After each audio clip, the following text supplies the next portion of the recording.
arrested for defeating the ends of justice. How can Batohi not arrest Ramaphosa after Ramaphosa accepted that he used dollars? Comrades, in South Africa there is only one currency that can be used to trade. Once you enter South Africa, it doesn't matter who you are, you use the rand. You don't use dollars. Once you use dollars, it's illegal, you must be arrested.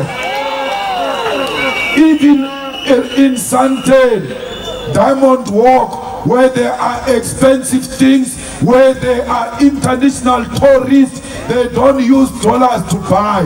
When an American goes to buy in Sandton City, Diamond Walk, they tell that person, hey, go and exchange the money there and come with the rent to buy here in South Africa. How can Ramaphosa be the only one that is allowed to use dollars? Why is he using dollars instead of the rand? Because he's the one who must be number one in defending the currency of South Africa and using the currency